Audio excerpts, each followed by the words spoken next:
Bien, bonjour. Le titre qui a été choisi par le Press Club, qui n'est pas du tout un... Ça marche ouais. Qui n'est pas du tout un mauvais titre, mais peut-être qu'on va étendre. Donc, l'Amérique de Donald Trump a choisi son camp, un cadeau empoisonné pour Israël, mais je pense que nous allons évidemment parler beaucoup de cela, mais nous allons aussi parler d'autres problèmes qui se posent, car un peu partout en géopolitique, dans le monde, Donald Trump imprime une marque, et ce n'est peut-être pas toujours la marque qu'on a envie d'entendre, ou une marque efficace. On va en discuter avec Robert Malley, qui est aujourd'hui président et directeur général de International Crisis Group, qui s'occupe de monde géopolitique et puis qui fait des rapports, non pas confidentiels, mais ouverts au public, sur ce qui se passe dans le monde, le rapport des forces. Et puis qui a été, il faut le dire, d'abord conseiller au Proche-Orient pour Bill Clinton déjà, et surtout conseiller de Barack Obama dans les 3 dernières années de la présidence de Barack Obama. Voilà, et on va commencer peut-être, Robert Malley, pour dire, alors ça fait pratiquement 17 mois maintenant que Trump est au pouvoir, que Donald Trump est au pouvoir.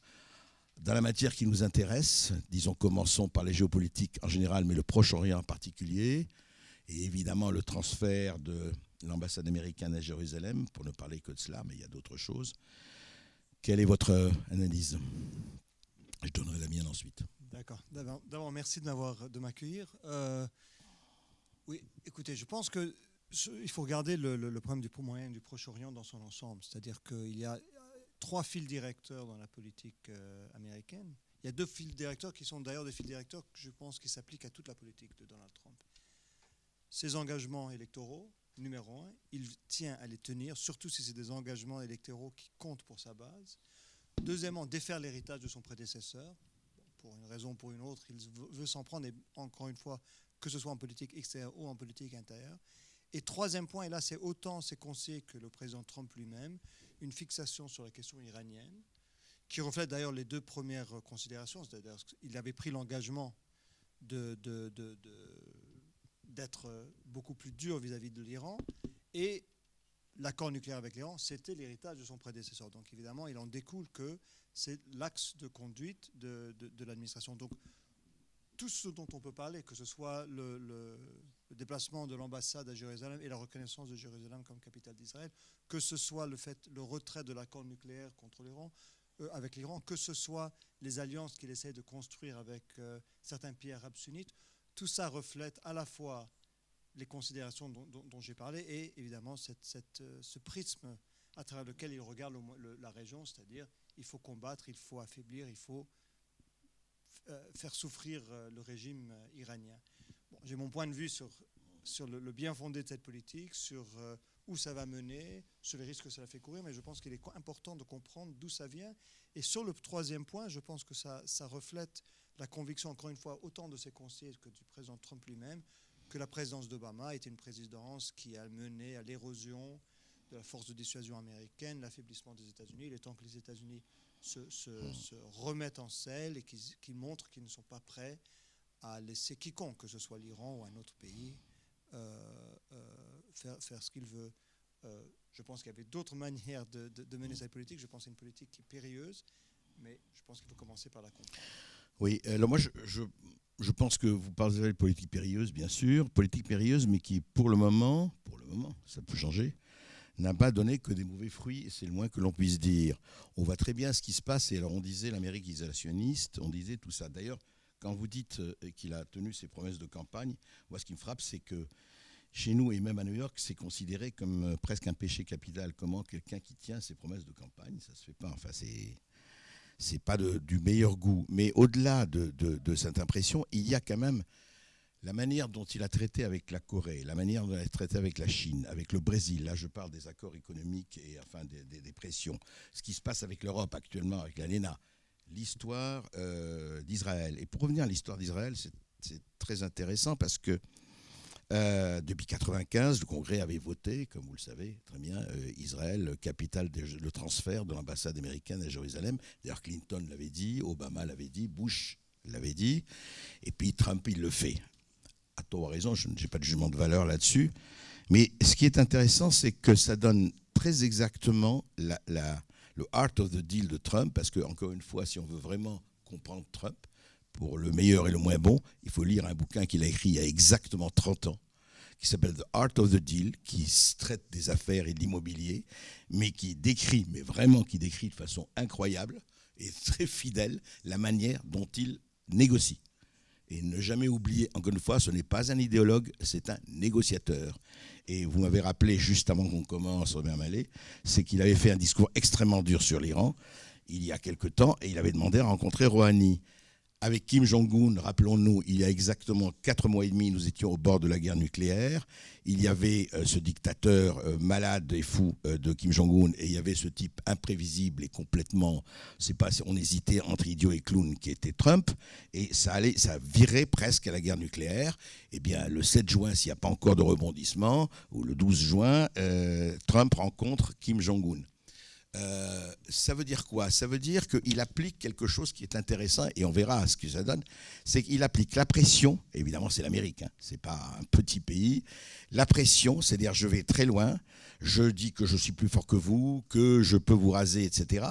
Et après, je négocie. Il a fait ça dans ses affaires, il fait ça au Moyen-Orient. Qu'est-ce qu'il va faire pour revenir à Jérusalem?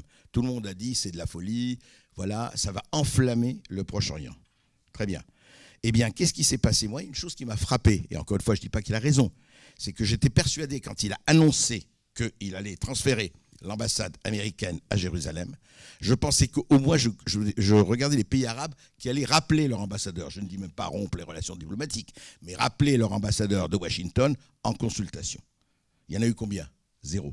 Il n'y a pas eu un pays arabe qui a symboliquement même rappelé un ambassadeur pour consultation. Pourquoi? Parce qu'en fait, qu'est-ce qu'il fait? Il donne un coup de pied dans la fourmilière et il voit comment ça se répartit. Et encore une fois, effectivement, ça peut être extrêmement périlleux, comme ça peut être extrêmement bénéfique. Mais il faut bien voir jusqu'à présent, en tout cas qu'en matière, encore une fois, de défendre les États-Unis, parce que lui, c'est les États-Unis, son électorat, comme vous dites, mais au-delà de ça, il faut quand même souligner quelque chose.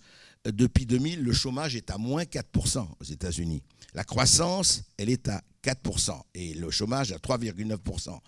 Le retour d'un certain nombre d'entreprises après l'évasion fiscale, je donne simplement ces chiffres, ce n'est pas le sujet, mais c'est important, il y a des résultats. Je rappelle très très bien Paul Krugman, prix Nobel d'économie, qui disait 3 mois avant l'élection de Trump, si Trump est élu président, ça va être le chaos américain, on va plonger dans une espèce de faillite monumentale. Bon, ce n'est pas ce qui s'est passé. Apple rapatrie ses milliards, les hedge funds et compagnie. Revenons à Israël. Si on relit son discours, il n'a jamais dit « Jérusalem, capitale éternelle d'Israël ». Il a dit « Je transfère l'ambassade des États-Unis à Jérusalem ». Il n'a jamais dit il n'y aura jamais ni de partage de Jérusalem et les Palestiniens n'auront pas droit à 1 cm² de Jérusalem. Donc, si vous voulez, il laisse toujours la porte ouverte à des négociations, à ce qui peut se passer. Simplement, comme au Moyen-Orient, la donne, et vous le savez, a changé et a vraiment considérablement changé, d'où le fait, je reviens à ça, que le premier pays, et c'est la première fois dans l'histoire des États-Unis, le premier pays qu'il est allé visiter, c'est l'Arabie Saoudite. Le premier pays étranger en tant que président, et puis on connaît le reste avec l'axe Arabie Saoudite, Israël, Sisi, contre l'Iran, enfin, et ça va au-delà du sunnite chiite. Bien.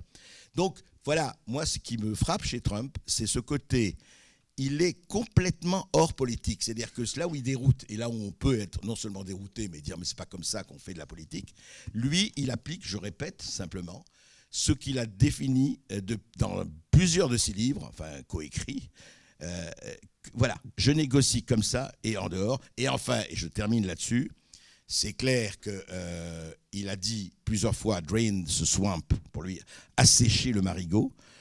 Ça veut dire qu'effectivement, un certain nombre de powers that be, d'establishment à Washington, il va essayer de non pas de les écraser, mais de les changer, que ce soit le FBI, CIA et autres. C'est pas par hasard qu'il a nommé Mike Pompeo, ancien patron de la CIA, comme secrétaire d'État.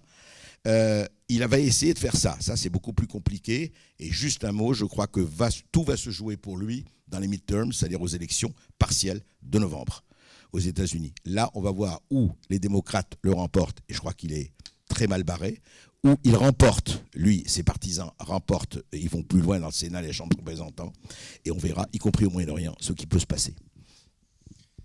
Bon, ça veut dire beaucoup de choses, je ne sais pas, je vais essayer de répondre, de réagir à certains de vos propos. D'abord, moi, j'ai rien contre le fait que les politiciens tiennent leurs promesses. Tout dépend des promesses. Bon, il y a des promesses que je préfère ne pas tenir moi-même et que je préfère que les autres ne tiennent pas. Deuxièmement, sur le fait que vous dites, on verra ce que ça donne. C'est une bonne philosophie peut-être pour un marché dans l'immobilier ou un contrat qu'on va faire avec un ami. Voir ce que ça donne lorsqu'on parle de possible guerre nucléaire ou d'affrontement avec l'Iran. Je pense que c'est un risque que personnellement je préférerais qu'on ait... un mot, vous avez vu sur la Corée quand même.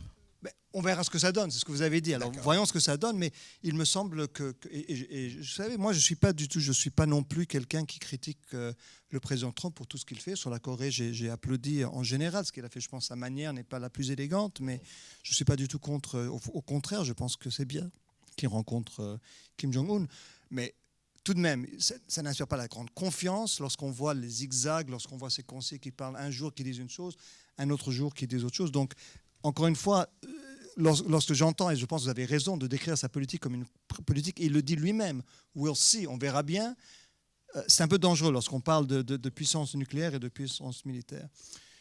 Vous avez parlé également du fait, et c'est bien que les États-Unis défendent leurs intérêts. Moi, bon, si tout le monde veut dire America first, France first, l'Italie first, d'accord, mais alors il ne faut pas être étonné si l'Europe dit demain, l'Europe d'abord, et qu'on ait une confrontation justement sur le dossier dont on a entendu parler hier, et si on voit d'autres se soulever contre les États-Unis. Il ne faudra pas être surpris non plus si ça donne, et dans certains cas, il faudra l'espérer, que certains pays résistent aux tentatives de l'administration Trump.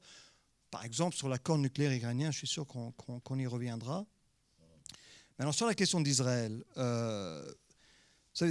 moi, je ne pensais pas que les pays arabes allaient rappeler leurs ambassadeurs, mais ça en dit beaucoup plus long sur l'état des États arabes que ça en dit sur le bien fondé de la décision américaine, parce que je pense que ça, on pourra en parler pendant très longtemps. Ce ne sont pas les gouvernements arabes aujourd'hui qui vont se positionner en hostilité, enfin, qui vont s'opposer au président Trump. Ils n'en ont pas les moyens. Mais le problème avec la décision du président Trump, qui à mon sens est totalement dictée par des considérations de politique intérieure, et vous l'avez dit, c'est vrai, beaucoup de présidents ou de candidats au présidentiel l'avaient promis et aucun ne l'a exécuté. Je pense qu'ils ont eu tort de le promettre, ils l'ont fait pour des raisons électorales, mais ils ne l'ont pas fait pour une bonne raison. C'est vrai qu'un jour, le monde entier reconnaîtra, à mon sens, une partie de Jérusalem comme capitale d'Israël. C'est vrai, les gens qui disent on reconnaît une réalité, mais alors reconnaissons d'autres réalités. On ne reconnaît pas un État palestinien, on ne reconnaît pas le fait que Jérusalem-Est va être la capitale d'Israël, on ne reconnaît pas le fait que la Cisjordanie et Gaza seront sous souveraineté palestinienne. Alors on ne peut pas reconnaître des évidences d'un côté et les ignorer de l'autre et espérer ensuite être un négociateur qui sera crédible. Maintenant, il faudra bien, et on verra bien comme vous l'avez dit, mais si j'étais palestinien, j'aurais du mal à faire confiance dans cette administration, même si demain, the art of the deal produit quelque chose de plus intéressant. Je ne comprends pas, à part le fait d'avoir tenu ses promesses, qu'est-ce que le président Trump a obtenu en échange d'un geste quand même considérable, vous l'avez dit, le fait de reconnaître Jérusalem comme capitale d'Israël. Dernière remarque, mais ça c'est de la politique intérieure et ce n'est pas mon expertise. L'économie allait bien sous le président Obama, ça continue sous le président Trump, tant mieux. J'espère que cette économie bénéficiera également plus profondément aux classes moyennes et aux classes défavorisées. Mais alors, ne me parlez pas de drain the swamp avec cette administration. Il n'y a pas encore eu de conclusion de la part de Mueller et d'autres.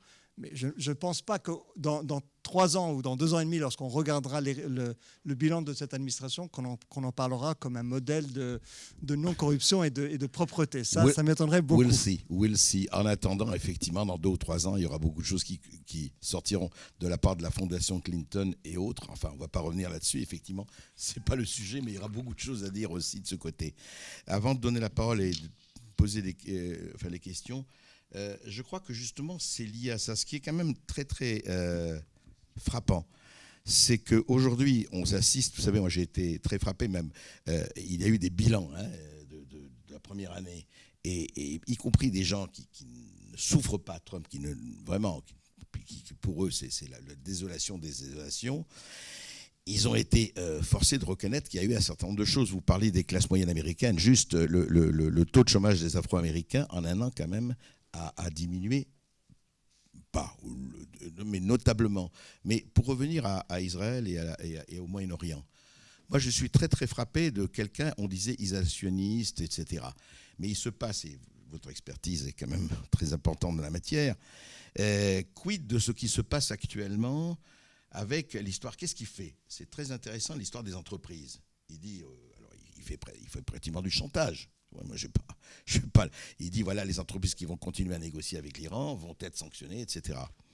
Alors tout le monde hurle, c'est pas possible, c'est du chantage, c'est ça, etc. Il n'empêche qu'on voit déjà un certain nombre d'entreprises qui se disent, oui, mais avec les Américains, on est quand même, il faut tenir compte des Américains. Évidemment, regardez l'histoire de la Chine, regardez l'histoire du Brésil avec l'acier et l'aluminium, regardez l'histoire de l'Europe, ça va être très intéressant. Est-ce que l'Europe, moi je le souhaite comme vous, est-ce que l'Europe va réagir? Le problème de l'Europe, on le sait très très très bien, on le voit entre l'Europe de l'Est, pour d'autres questions, entre le Brexit et ce qui se passe en Italie.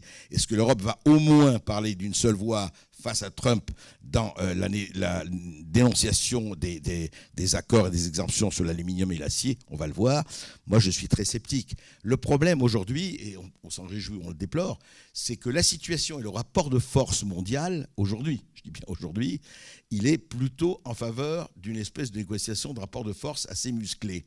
Alors, ça a ses limites, mais voilà. Alors, je voudrais que... Qui a envie d'intervenir? Oui, Gérard Bardy.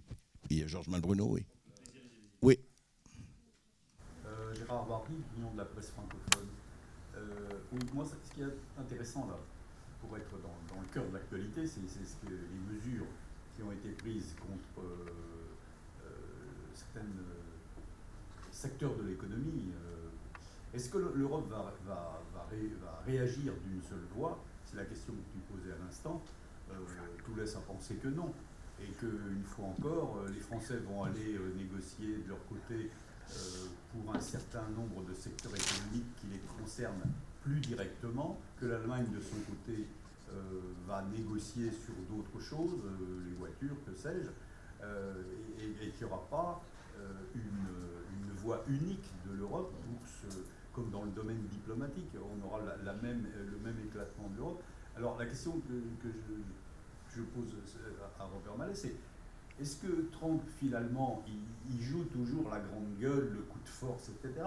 Mais est-ce qu'il ne le fait pas là, en sachant qu'il a face à lui des gens qui sont divisés? C'est valable pour le monde arabe, on l'a vu, ils n'ont pas la taille, puisqu'ils n'ont pas unis pour riposter, et il n'y a pas eu effectivement de rappel de délégation diplomatique. Est-ce qu'avec l'Europe, il ne joue pas le même jeu, sachant qu'il va avoir une riposte émiettée? Oui, en bref, je suis tout à fait d'accord. Moi, c'est un peu, je vous répondrai également, le fait que les grandes entreprises fuient l'Iran. Bien sûr, moi, évidemment, je suis un partisan de l'accord avec l'Iran, j'ai aidé à le négocier, mais je n'ai jamais eu aucun doute que si les États-Unis réimposaient leurs sanctions, les entreprises, que ce soit Total, que ce soit Siemens, que ce soit un autre, Boeing, quitteront l'Iran. Ils n'ont pas le choix entre une économie quand même toute assez minuscule iranienne et l'énorme économie américaine. Donc le fait que Trump découvre et démontre la puissance américaine, que ce soit face à l'Europe, face aux pays arabes, face à l'Iran, bien sûr, mais ça, aucun président ne devrait en douter. L'Amérique demeure le pays le plus puissant sur le domaine militaire, domaine économique, etc. La question n'est pas là. La question, c'est si c'est une démonstration de puissance qui va aider à la puissance américaine dans le long terme. Et je pense que le doute que j'exprimerai, c'est que les États-Unis ont construit tout de même un modèle qui était très pro-américain. Enfin, n'oublions pas, l'ordre international est un ordre très favorable aux États-Unis. Les États-Unis ont bénéficié d'alliances, de fait de travailler avec les autres. Aujourd'hui, de faire usage de cette puissance. La puissance, c'est tout de même un capital limité. Plus on s'en sert, moins on en a. Et je pense le président Trump pense qu'une démonstration de puissance va aider au pouvoir américain. Or, à terme, l'émiettement de l'Europe, alors il y a deux scénarios. Soit l'Europe s'émiette, et donc chacun se fera ça de façon unilatérale, de façon transactionnelle, entre les États-Unis, l'Allemagne, les États-Unis, la France. Je ne vois pas comment ça aidera les États-Unis si demain il y a une crise sur laquelle ils ont besoin de la solidarité européenne. Ou alors l'Europe peut, ça c'est peut-être un vœu pieux, mais peut réagir de façon plus unie, que ce soit sur le dossier de l'acier ou sur le dossier iranien, et de parler avec une voix plus forte et de dire aux États-Unis, nous allons commencer à construire un système qui sera plus imperméable aux pressions américaines. Et ça, on l'entend de plus en plus en Europe. Je n'y crois pas dans l'avenir immédiat, mais dans 50, 10 ans, 20 ans, avec des pays comme la Chine et des pays européens qui peuvent bien se dire ce modèle dominé par les États-Unis marchait plus ou moins lorsque les États-Unis prenaient nos intérêts en compte. Mais si les États-Unis vont faire cavalier seuls, eh bien, il va bien falloir que s'affirme un autre système. Et les deux hypothèses, les alliés émiettés et fragmentés ou qui s'affirment contre les États-Unis, je vois mal comment ça va servir les intérêts américains dans 10 ans. Alors, Trump peut vraiment aujourd'hui se prévaloir de succès, mais je pense que c'est le succès qui ne vont pas servir les intérêts américains. Juste un mot avant de donner la parole pour répondre. Je crois que malheureusement, je crois personnellement, mais je pense que le soft power n'a pas non plus donné les résultats les plus éblouissants. Je pense aussi, juste un mot, je crois que Trump, c'est pas seulement pour faire des étages de muscles. Sinon, on sait que l'Amérique est le pays le plus fort. Et si c'était que ça, c'est vrai que ça va pas très loin. Je crois qu'il y a effectivement une redistribution des cartes qui n'est pas due seulement, loin de là à lui. Je crois qu'il y a les plaques tectoniques sont en train de bouger de façon incroyable, que peut-être le yuan et l'or vont sortir et que le dollar va en prendre aussi plein la poire, c'est possible. En attendant, il y a une politique qui consiste à sortir, et il y a vraiment une politique qui consiste à sortir de l'espèce de fixité, de statu quo. Alors, est-ce que ça va donner ou pas? Bien sûr, on ne peut pas répondre maintenant. Georges Malbruno. Deux questions à Robert. Qu'est-ce que vous savez du plan de paix de Donald Trump israélo-palestinien, parce qu'il en parle depuis assez temps. Il y a eu quelques fuites dans la presse. Est-ce que vous pensez qu'on peut s'acheminer à terme vers une fait que les États-Unis reconnaissent l'annexion, par exemple, du plateau du Golan ou de la Cisjordanie? J'étais en Israël la semaine dernière, c'est un sujet très récurrent aujourd'hui en Israël. Donc voilà, on a gagné, les Palestiniens sont défaits, et donc on pourrait s'acheminer vers une annexion. Et la deuxième question, est-ce que en Syrie, Trump a dit qu'il souhaitait le retour des 2000 soldats américains qui sont au nord-est. Le Pentagone et d'autres n'y sont pas très favorables. Comment est-ce que vous voyez l'évolution de la politique américaine justement vis-à-vis de la Syrie? Je n'ai pas des sources directes, mais ce que j'apprends sur le plan de paix, d'abord, les États-Unis, enfin l'équipe américaine, le trio américain affirme toujours qu'ils vont le présenter, alors qu'on pourrait avoir des doutes. Et maintenant, la dernière rumeur, c'est qu'il la présenterait après le Ramadan. On verra bien. Mais je pense qu'il faut distinguer entre le texte lui-même, et je dirais un peu ce dont j'ai entendu parler, et le contexte qui est très différent.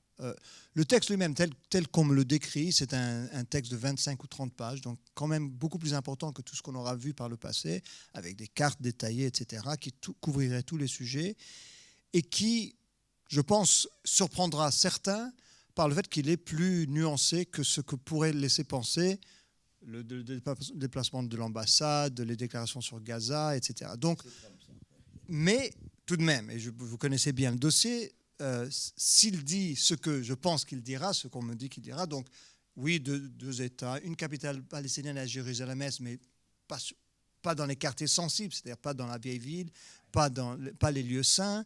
J'ai l'impression que les colonies de peuplement resteront plus ou moins en état.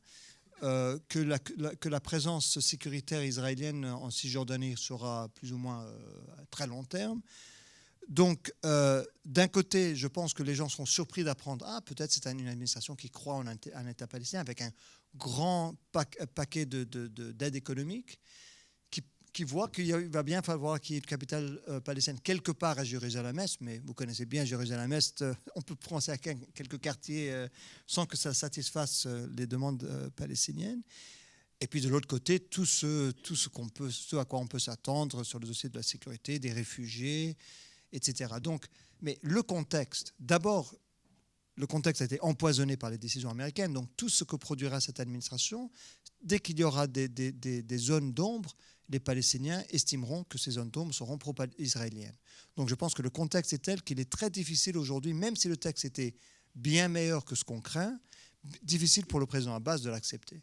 Mais de toute manière, même si c'est ce que je viens de décrire, c'est moins que ce que les Palestiniens, que ce soit Arafat ou Abbas, ont refusé par le passé. Donc, très dur, quelles que soient les circonstances.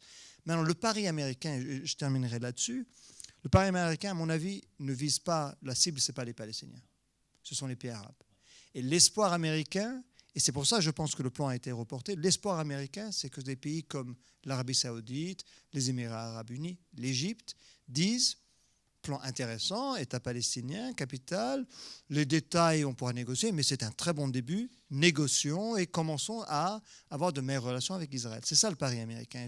À mon avis, ils ont reporté la présentation du plan parce qu'ils ne sont pas sûrs de cette réaction, surtout après la décision sur Jérusalem, qui n'a pas provoqué de grands remous, mais j'étais en Arabie saoudite, j'étais aux Émirats, ils n'ont pas apprécié. Ça fait du mal à leur propre crédibilité vis-à-vis à la fois de leur opinion publique et de l'Iran et du Hamas et du Hezbollah. Donc, à mon avis, ils essayent d'avoir un délai entre cette décision. Mais, comme je dis, le jour d'après la présentation du plan, l'espoir américain, on oublie Abbas, on oublie les Palestiniens. On espère une réponse de Netanyahou qui dira « Écoutez, j'accepte pas tout, c'est difficile, mais c'est un bon progrès de la part d'une administration qui a fait preuve d'une énorme loyauté à l'égard d'Israël, donc on ne peut pas la contrarier. » Et de la part de certains pays arabes, une position ouverte. Je pense que c'est ça leur espoir. Et on le sait bien, pour certains pays arabes aujourd'hui, la question palestinienne est une question qui est une nuisance. Hein. C'est quelque chose qui dérange. L'essentiel, c'est l'Iran. Est-ce qu'Abbas peut ne pas se faire tordre le bras ? Vous savez, je pense qu'Abbas est arrivé au point, et c'est un peu le coup ou l'avantage de sa faiblesse, où il peut dire non. Quel est le coût? Comment est-ce qu'on peut le faire souffrir davantage qu'il ne souffre aujourd'hui? L'isolement, le manque total de perspective. Enfin, si on est palestinien aujourd'hui, vous y étiez récemment, j'y étais il y a quelques mois, je n'ai pas trouvé un Palestinien de moins de 40 ans qui croit dans la possibilité de 2 États, qui croit dans la médiation américaine, qui croit dans l'autorité palestinienne. Donc aujourd'hui, le président Abbas est là. Il n'a qu'une seule chose à préserver encore, c'est la crédibilité qui lui reste, qui n'a pas encore bradé les intérêts palestiniens. J'ai beaucoup de mal à penser qu'il le fera. Je voudrais... Oui, allez-y. Ah oui. Et sur la question du Golan, la Cisjordanie, j'y crois moins. Le Golan, c'est possible que les États-Unis, encore comme atout qu'ils donneront à Israël en échange de ce plan de paix, peut-être, on verra bien. Sur la Syrie, je pense qu'il y a confusion américaine. Enfin, il y a confusion américaine sur pas mal de dossiers, mais sur la question syrienne, parce qu'il y a 2 tendances, il y a 2 voix dans la tête du président Trump. Une voix qui lui dit ce qu'il a dit pendant la campagne, c'est-à-dire que le Moyen-Orient, c'est un bourbier, il faut s'en sortir, ça nous a coûté la guerre d'Irak surtout. La guerre d'Irak, mais même la guerre en Libye, même la Syrie, il a dit qu'est-ce qu'on va faire là-dedans. Donc il a cette voix-là qui résonne avec cet électorat qui pense qu'on a gaspillé des milliards et des milliards dans la région. Et des vies humaines, évidemment. Et l'autre voix qui lui dit non, il faut être fort, il faut résister à l'Iran, il faut être l'anti-Obama. Et les 2 voix lui parlent, les 2 voix, il les entend. Et donc sur la question syrienne, je pense qu'il se demande, d'ailleurs je ne sais pas s'il a tellement tort, que vont faire ces 2000 soldats? Ce n'est pas eux qui vont résister à l'Iran, c'est surtout pour protéger les Kurdes. Et ça, sur ce plan-là, je pense qu'il a intérêt, mais résister à l'Iran, 2000, qu'est-ce qu'ils vont bien faire?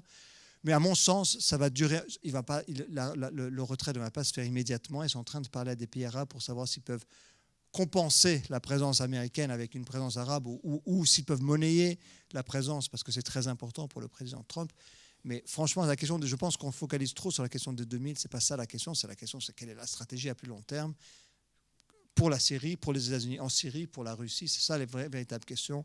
Les 2000 soldats, un jour ou l'autre, ils se retireront. À mon sens, l'essentiel, c'est de faire en sorte que ni la Turquie ni le régime n'attaquent les régions kurdes, et peut-être que les 2000 soldats peuvent aider à ça pendant un moment. Pour le moment, en tout cas, on laisse la Turquie attaquer les Kurdes tranquillement, de l'autre côté. Non, juste un mot par rapport à ce que vous disiez sur les Palestiniens. Il faut quand même voir ce qui s'est passé aussi, le fait que, évidemment, on en parle beaucoup moins, mais je pense que le désespoir des Palestiniens n'est pas d'Abbas. C'est par exemple le bombardement de Yarmouk, du camp palestinien de Yarmouk, où il y a eu 3000 Palestiniens tués par les forces syriennes. Je ne vais pas me tromper. Et puis deuxièmement et surtout, je crois que son problème, c'était les islamistes. C'est les islamistes, c'est Daesh et compagnie. En fait, est-ce que, de ce point de vue-là, et c'est la question, est-ce que, en fait, ce problème-là, on dit, ça y est, c'est résolu en Irak et en Syrie, est-ce qu'il est vraiment résolu ou pas?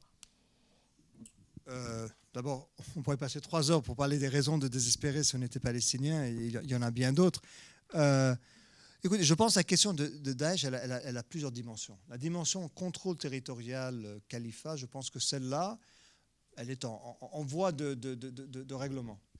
Les 3 autres dimensions, c'est-à-dire le côté plutôt insurrectionnel, le côté terroriste et le côté inspiration terroriste, que ce soit en Europe ou autre, ceux-là sont beaucoup plus difficiles à résoudre.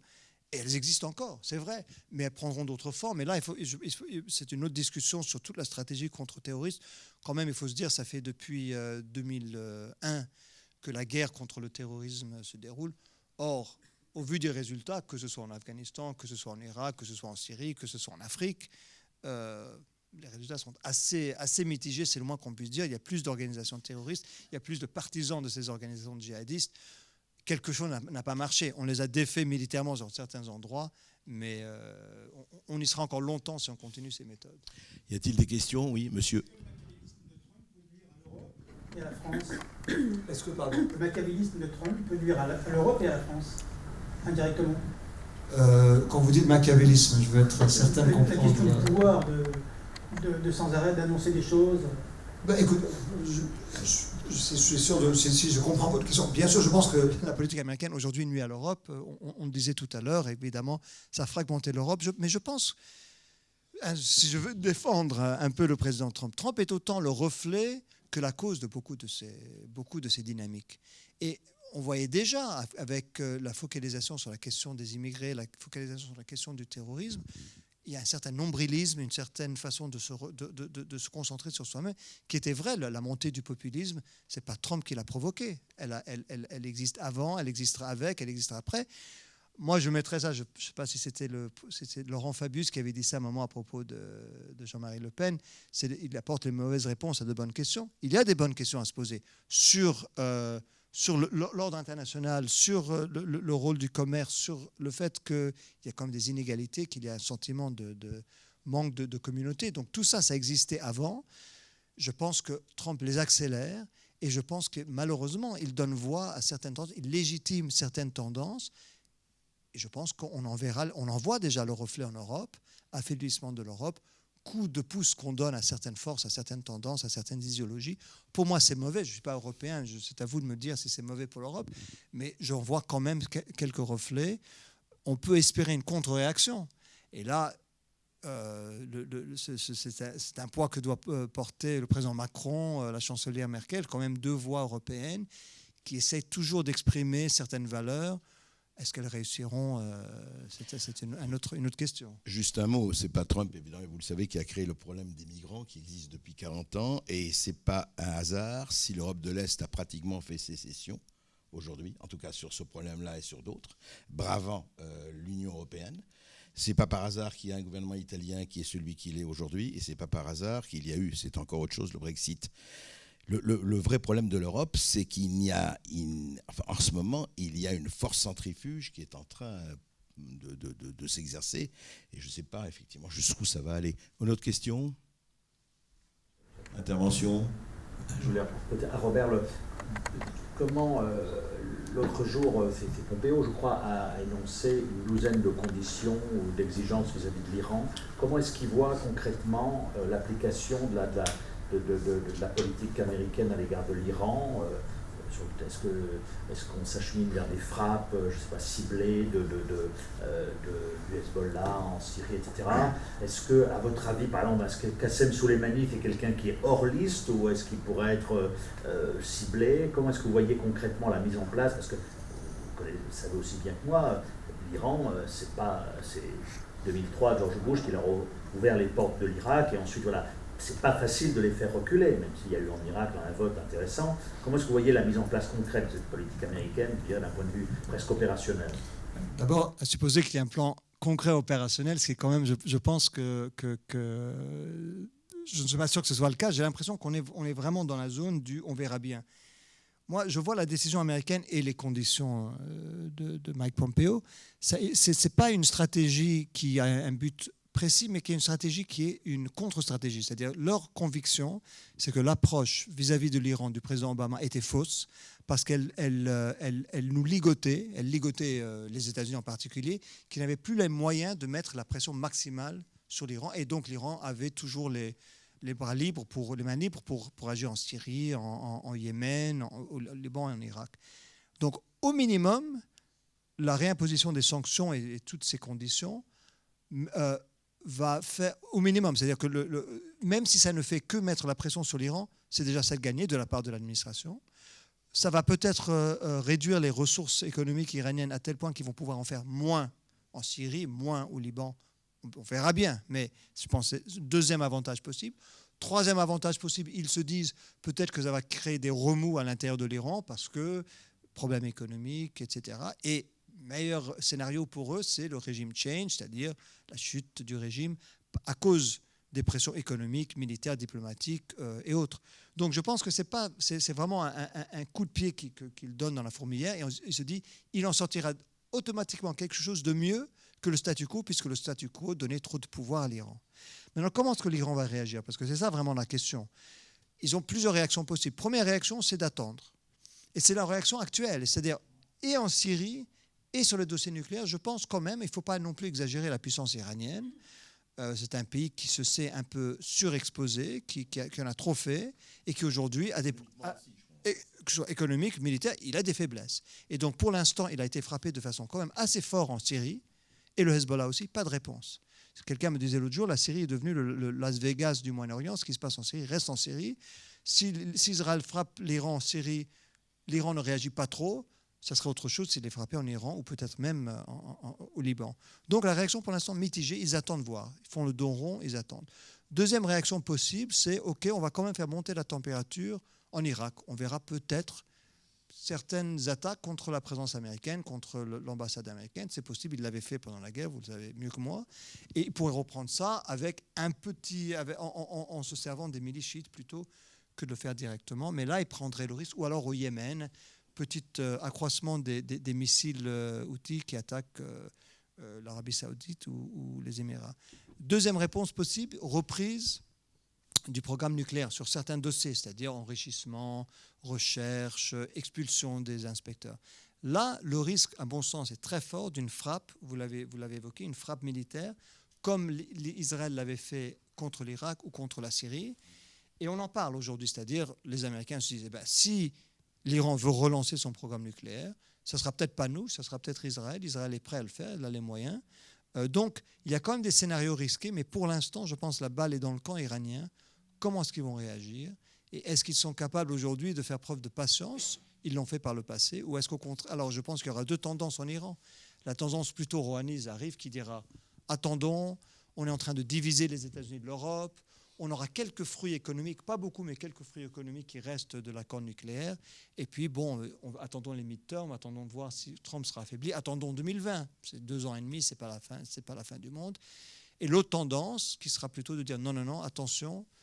Il est dangereux pour nous de montrer qu'on est faible. Notre faiblesse, la plus grande faiblesse, c'est de la démontrer. Côté Khamenei, ça. Peut-être Khamenei, je pense qu'il est entre les deux. C'est certaines forces des gardes révolutionnaires qui peuvent se dire il faut réagir. Parce que si on ne réagit pas, le message qu'on envoie à Trump et à d'autres, c'est on peut nous frapper, on ne fera rien. Isabelle, il y a une question Facebook. Laurent Grandbert qui vous demande ce que vous pensez de la situation en Libye et est-ce que cette question est dans les radars de Donald Trump? Pas vraiment. Non. Je pense qu'il y a des dossiers. L'autre thème qu'on peut tirer de cette administration, ça changera peut-être avec le secrétaire d'État actuel, c'était que sur certains dossiers importants de la part de Trump, que ce soit l'Iran, le dossier israélo-palestinien, la Corée du Nord, etc., là, les grands décideurs, les officiels les plus importants s'en préoccupent.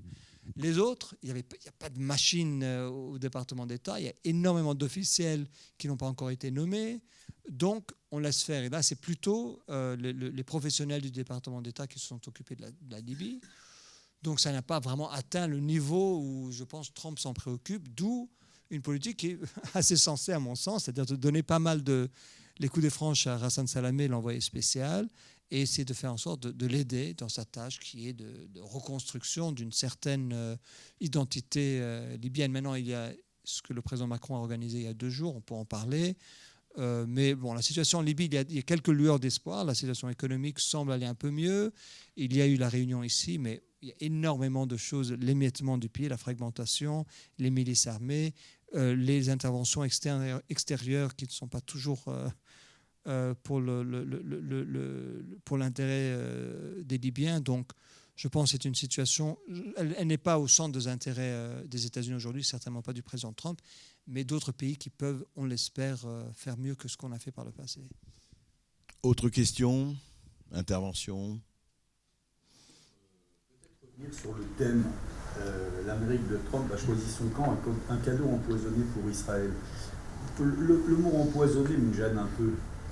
Que ce soit les démocrates ou les républicains, on peut dire quand même sans exagérer que l'Amérique sera toujours derrière Israël. Il y aura des nuances parfois très grandes, il y en a eu dans le passé, dans les comportements des États-Unis par rapport aux différents pays arabes, mais l'Amérique sera toujours derrière Israël. C'est d'ailleurs une des forces de l'État d'Israël. C'est ce qui lui permet parfois certains comportements politiques vis-à-vis de ses voisins. Je me trompe ou vous partagez cela? D'abord, je ne pense pas que je vais choisir le mot empoisonné non plus. Je ne pense pas que ce soit un cadeau qui, à long terme, va vraiment particulièrement aider Israël, mais j'aimerais m'attarder sur votre second point. Mais ce que je voulais dire, je pense qu'il y a quand même, et ça prendra du temps, mais il y a un changement d'attitude aux États-Unis. Si moi j'étais israélien, je m'en inquiéterais. Si j'étais Netanyahou, je m'en inquiéterais. C'est-à-dire que d'abord, on l'a vu un peu dans les dernières élections américaines avec Bernie Sanders, qui a donné voix à un point de vue un peu différent vis-à-vis d'Israël, c'est-à-dire pas un soutien inconditionnel, une critique quand même assez forte, et il continue. Si vous allez maintenant, et je l'ai fait récemment dans des réunions avec les jeunes démocrates, l'attitude envers Israël est très différente. Et à mon sens, c'est le résultat de 2 choses. Le résultat d'une chose à plus long terme, de changement de génération, des gens qui n'ont pas connu l'histoire d'Israël comme pays qui s'est construit dans la lutte, mais plutôt comme un pays dominateur qui voit plutôt Israël qui opprime les Palestiniens que le contraire. Donc il y a quand même ce phénomène générationnel d'oubli et de nouvelles perspectives sur Israël. Et la politique israélienne aujourd'hui, qui je pense quand même déplaît à pas mal surtout de jeunes Américains, juifs et non juifs. Et puis, la politisation de la relation avec Israël, à mon sens, le cadeau empoisonné, si c'est le mot, c'est la relation très forte entre Benjamin Netanyahu et Donald Trump. Un Donald Trump qui a très peu de soutien dans la jeunesse américaine. Donc, pour une certaine jeunesse, il voit ça. Il voit le Premier ministre israélien très proche d'un président américain qu'il rejette sur tous les plans, politique extérieure, politique intérieure, valeurs, questions d'éthique. Et ils se disent, mais pourquoi ? Qu'est-ce que ça veut dire? Et moi, si j'étais israélien, je me méfierais beaucoup de ce lien très fort entre... Évidemment, Israël doit être proche des États-Unis, mais il y a moyen de le faire.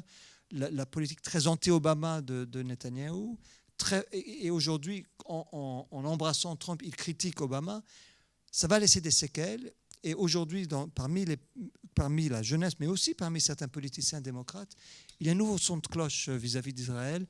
Je pense que ce n'est pas bon pour Israël. Et donc, pour moi, c'est ça le cadeau empoisonné. Le cadeau empoisonné, c'est aujourd'hui cette politisation qui les sert à merveille aujourd'hui. Enfin, si on est Netanyahou. Et d'ailleurs, on le voit dans les sondages israéliens. La décision sur Jérusalem, la décision sur l'Iran, c'est vraiment tout bénéfice pour Netanyahou aujourd'hui. À plus long terme pour Israël, je me dis, je ne pense pas que ça va être une révolution, mais je pense qu'on est en train d'assister à une évolution. Et regardons les candidats en 2020, les candidats à la présidentielle américaine, combien vont essayer de se situer dans cette ligne? Il y en aura une douzaine ou une quinzaine ou une vingtaine, qui sait.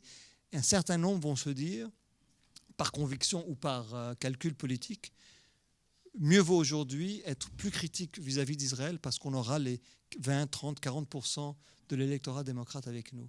Ça, c'est une évolution, je pense, que les dirigeants israéliens, ils sont aveugles et ce n'est pas bon pour eux. ça, j'apporte moi personnellement un bémol, parce que vous avez l'air de dire que la jeunesse américaine est anti-Trump, et vous savez que c'est pas vraiment ça, quoi. On le verra aux prochaines élections. Évidemment, il y a pas que la jeunesse américaine. Tout l'establishment, les médias, etc., restent anti-Trump. Hein. Disons les démocrates, la jeunesse démocrate en oui, tout cas, la jeunesse démocrate, c'est extrêmement clair. Est-ce que ça va rejouer sur cette... La jeunesse est démocrate tout de même. Oui. Mais on verra aux élections. Simplement, est-ce que ça va être ça que va jouer au niveau du Moyen-Orient et d'Israël ? Le problème, effectivement, parce que je crois qu'Israël lui-même, ça va changer. Je ne crois pas que Netanyahou est là, d'ailleurs, forcément et physiquement pour l'éternité. Je pense qu'il va y avoir beaucoup de choses, mais le vrai problème du Proche-Orient, c'est que ça fait 70 ans que pratiquement rien n'a bougé. Quand je dis rien n'a bougé, dans les mentalités. Chacun croit que l'autre veut tuer. Je veux dire, c'est freudien, hein, c'est beaucoup plus freudien que marxiste ou économiste. Chacun croit que l'autre est son ennemi mortel, et tant que ce sera l'autre est son ennemi mortel, chacun essaiera de gagner du terrain. Et je crois que comment faire vraiment dans les mentalités changer la donne, parce que la donne, elle se change dans les mentalités, qu'elle est au Proche-Orient pour voir ça. Mais moi, je suis très frappé. Je reviens du Liban et un peu là-bas et d'Égypte. Franchement, leur préoccupation aujourd'hui, c'est manger. Hein. C'est ça le problème. Autre question, oui, madame. Je suis d'origine azerbaïdjanaise, secrétaire général de l'association des amis de l'Azerbaïdjan. Je ne sais pas, j'étais un peu en retard, je suis désolée. Je ne sais pas si vous avez parlé de la Turquie, son rôle dans ce conflit israélo-palestinien. Je sais que la Turquie influence quand même pas mal les pays voisins, puisque l'Azerbaïdjan a de très bonnes relations politiques et économiques avec Israël. Mais comme la Turquie, on a de très bonnes relations aussi avec la Turquie, du coup ça influence également l'Azerbaïdjan. Donc je voulais savoir le rôle de la Turquie dans ce conflit. Merci. Dans le conflit israélo-arabe, palestinien. Oui. Et malheureusement, je vais devoir c'est vraiment la dernière. S'il y a une autre question, mais après je dois partir, donc sinon je vais devoir. Ce sera la dernière question, sauf s'il y en a une autre qu'on peut les combiner. Mais d'accord. Qu'est-ce que vous pensez de MBS ? Révolutionnaire ou monarque absolu ? Ou les deux. Je pense, on pourrait parler très longtemps de la Turquie. Bon, sur le dossier, je pense que la préoccupation principale aujourd'hui turque, elle est domestique, elle est vis-à-vis de son région immédiate, la Syrie et la question kurde. Je pense que c'est vraiment ça qui domine les préoccupations turques. La question israélienne, c'est une question sur laquelle Erdogan a fait un peu le va-et-vient. Il a essayé un moment de négocier avec les Israéliens à l'époque d'Ehud Olmert. Il y a eu pas mal de négociations sur la question syrienne. Évidemment, lorsque ça va moins bien, il hausse le ton. Et là, il a haussé le ton de façon assez pointue sur la question de Gaza. Je pense que c'est par conviction. C'est également quelque chose qui joue bien sur le plan intérieur. Mais je pense que si j'avais le temps, il y a beaucoup de choses à dire sur la Turquie. Je pense quand même on est à un point d'inflexion. Les relations entre la Turquie et le monde occidental, la Turquie et les États-Unis, que ce soit sur la question kurde, sur la question de M. Gülen. Il y a énormément de questions en suspens. Les relations entre la Turquie et la Russie, comment est-ce que ça va jouer sur les relations, sur l'appartenance ou la solidarité entre pays membres de l'OTAN. Je pense qu'il y a beaucoup de questions, mais malheureusement, je n'ai pas le temps. Si je peux terminer donc sur la question de MBS. Écoutez, je pense que c'est quelqu'un qui a une ambition et toutes ces ambitions se rassemblent sur le fait qu'il pense que l'Arabie saoudite doit être une puissance beaucoup plus forte, à la fois sur la question intérieure, la question extérieure. Et j'ai eu cette discussion avec lui pas mal de fois. Il pense que l'Arabie saoudite a été malmenée par l'Iran, a été un peu un punching ball et que l'Iran a pu la frapper et qu'elle n'a jamais pu, et qu'elle a gouverné de façon beaucoup trop sclérotique, punched beneath its weight. Je ne sais pas comment on dit ça en français, mais elle n'a pas joué de son poids légitime. Et donc, je pense que ces réformes sur le plan intérieur et sa politique beaucoup plus agressive sur le plan extérieur reflètent la même conviction. On pourrait parler longtemps du fait, est-ce que ça va réussir, est-ce que ça réussit sur le plan intérieur. Bon, il y a certains succès indéniables, il y a certaines réformes indéniables, il y a également des décisions qui reflètent tout de même une attitude plus autoritaire, mais je pense que c'est quelqu'un qui veut changer à sa manière. Il pense que c'est la seule façon de changer, c'est de manière autoritaire, parce que c'est un régime trop paralysé. Mes préoccupations, elles sont surtout sur le plan extérieur. Je pense que l'Arabie saoudite veut en faire trop sur trop de plans, et le risque, que ce soit au Yémen, que ce soit au Liban, vous en revenez, le risque d'un contre-coup, qu'ils jouent sur des terrains où ils n'ont pas vraiment les moyens de contrecarrer ses ennemis. Là, le pays où l'Arabie saoudite réussit le mieux, et je pense que ce n'est pas par hasard, c'est en Irak, parce que là, ils ont choisi une manière beaucoup plus sophistiquée, beaucoup plus subtile, d'essayer de créer des liens à travers tout le camp, tout le spectre chiite, kurde, sunnite, d'essayer de rivaliser avec l'Iran, non pas de façon directe, mais économique, diplomatique, soft power. Là, ils ont mieux réussi. Je pense qu'il y a des leçons à retenir. Évidemment, c'est un cas assez unique.